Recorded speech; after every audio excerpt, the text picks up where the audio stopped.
পুত আমি কেন তোমারে পালব? আমি আমার আব্বারে দেখছি, আজকেও আমি এইখানে বসে ওই কথাটা বলছি, ওই এই ঘরে খাইতে বসা আমি বলছি যে হায়, আমি একটু কানার জন্য, ভালো একটু তরকারির জন্য আমি চোখের পানি ফেলে কাঁদছিলাম। সেই আমি আজ মালিকের দয়ায়, মানুষের এই পরিমাণ মেহমানদারি যে যার কারণে মাঝে মধ্যে মানুষ কষ্ট পায়, খাইতেও পারি না। আমার আব্বারে আমি দেখছি, একটা গেঞ্জি আমার আব্বার ঘামের থেকে ভিজা, আব্বার গেঞ্জিটা ভিজা যাইতো, আব্বা এটা ধুইতে দিলে ঘামের গন্ধের কারণে আমি বলতাম যে আমি পারতাম না, আমি ধুইতাম। এরকম ওই দিনও মারে বলছি যে মা, আজ যখন মালিক অনেক সম্পদ দিছে, আজ আর বাবা নাই, বাবার এই সুখের সময় কিচ্ছু খাওয়াইতে পারলাম না, কিচ্ছু না, কিচ্ছু না, কিচ্ছু না। আজ মালিক অনেক দিছে, কিন্তু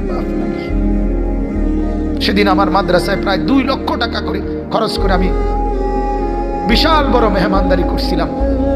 আমার চাচা, মামা, ফুফা, খালু, জ্যাঠা, আমার মার মামা সবাই দাওয়াত দিছি, আমি গাড়ি দিয়ে দিয়ে আনছি আমি আমার মাদ্রাসায়।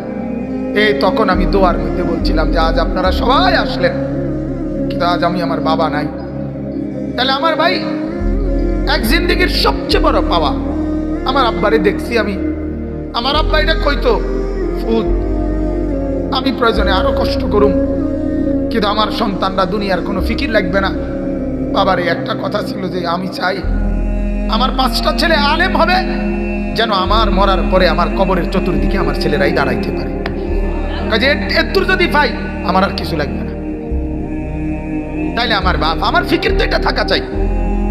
আপনার কাছে আমার অনুরোধ, আল্লাহ এটাই বলছেন, ও আমার বান্দা, তোমাদের সম্পদ, তোমাদের সন্তানাদি তোমাদের জন্য পরীক্ষা। এটার লোভে পড়ে, এগুলোর ফান্দে পড়ে আমাকে ভুলো না, আমার খেয়ানত করো না, আমার রসুলের খেয়ানত করো না, আখিরাত বরবাদ করো না। এরপরে আল্লাহ বলেন ওয়া আন্নাল্লাহা ইনদাহু আজরুন আযীম, আল্লাহ বলেন আমার কাছেই একমাত্র আছে মহা বিনিময়। অর্থাৎ দুনিয়ায় যা করে গেলা এগুলোর বিনিময়, এগুলো তোমার জন্য খুব বেশি বিনিময় আসবে না। আমি আল্লাহর জন্য যা করিলাম, আল্লাহ বলেন কসম বান্দা, আমি এর প্রত্যেকটার উত্তম বিনিময় তোমাকে দেব। এই সোফা যদি 30,000 টাকা দিয়ে বানায়া থাকো, এই সোফা আখিরাতে তোমার জন্য কোনো পুঁজি দিবে না। আর আমার একটা সেজদার বিনিময়ে আমি আল্লাহ কোটি গুণ নেকি তোমারে ফিরিয়ে দেব।